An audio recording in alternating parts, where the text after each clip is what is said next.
عقیدہ ختم نبوت اسلام کا وہ بنیادی عقیدہ ہے کہ جس میں معمولی سا شعبہ بھی قابل برداشت نہیں۔ حضرت امام اعظم ابو حنیفہ رحمۃ اللہ علیہ کا قول ہے کہ جو شخص کسی جھوٹے مدعی نبوت یعنی نبوت کا دعویٰ کرنے والے سے دلیل طلب کرے وہ بھی دائرہ اسلام سے خارج ہے، کیونکہ دلیل طلب کر کے اس نے اجرائے نبوت یعنی نبوت جاری ہے کے امکان کا عقیدہ رکھا، اور یہی کفر ہے۔ اسلام کی بنیاد توحید، رسالت اور آخرت کے علاوہ جس بنیادی عقیدے پر ہے وہ عقیدہ ختم نبوت ہے۔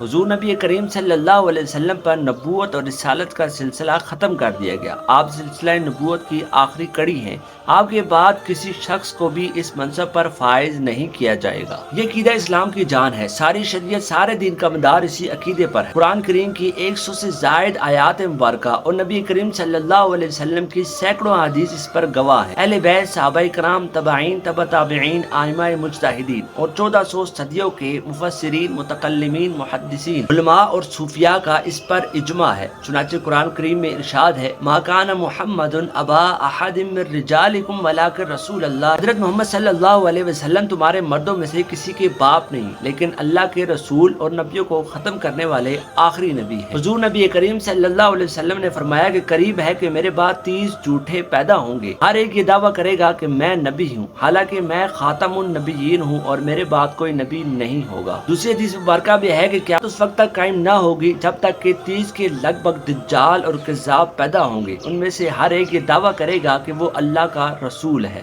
ان دو حدیث مبارکہ میں حضور نبی کریم صلی اللہ علیہ وسلم نے مدعیان نبوت کا دعویٰ کرنے والوں کے لیے دجال اور کذاب کا لفظ استعمال کیا ہے۔ اس کا معنی یہ ہے کہ وہ لوگ شدید دھوکے باز اور بہت زیادہ جھوٹ بولنے والے ہوں گے، اپنے آپ کو مسلمان ظاہر کر کے مسلمانوں کو دامن کریم میں پھنسائیں گے۔ لہٰذا امت کو خبردار کر دیا کہ ایسے عیار و مکار مدعیان نبوت اور ان کے ماننے والوں سے دور رہیں۔ آپ کی اس پیشن گوئی کے مطابق 1400 سالہ دور میں بہت سارے دجال اور کذاب مدعیان نبوت کھڑے ہوئے، جن کا حشر تاریخ اسلام سے واقفیت رکھنے والے خوب جانتے ہیں۔ قرآن کریم میں قادیانی دجال مرزا غلام احمد قادیانی نے بھی نبوت کا دعویٰ کیا تو اللہ رب العزت نے اپنے ولی حضرت پیر مہر علی شاہ رحمۃ اللہ علیہ کے ہاتھوں اس کو ذلیل کیا اور ذلت کی موت عطا کی۔ اور آپ کو یاد رہے کہ 1973 کے آئین کے مطابق قادیانی غیر مسلم اقلیت ہے۔ وہ مذہب کے خانے میں اپنے آپ کو نہ مسلمان ظاہر کر سکتے ہیں نہ لکھ سکتے ہیں، اور قادیانی اپنے مذہب کی تبلیغ اور ترویج بھی نہیں کر سکتے۔ وہ اپنی مذہبی عبادت گاہوں سے لاؤڈ اسپیکر کا استعمال بھی نہیں کر سکتے۔ میرے دوستو، ختم نبوت اللہ رب العزت کی طرف سے امت محمدیہ پر عظیم رحمت اور نعمت ہے۔ اس کی پاسداری اور شکر گزاری تمام امت محمدیہ پر واجب ہے۔ ہمیں چاہیے کہ ہم ختم نبوت کے محافظ بنیں، کیونکہ ہمارے تمام تر عمل، ہمارے دین اور ہمارے ایمان کا دار و مدار عقیدہ ختم نبوت پر ہے،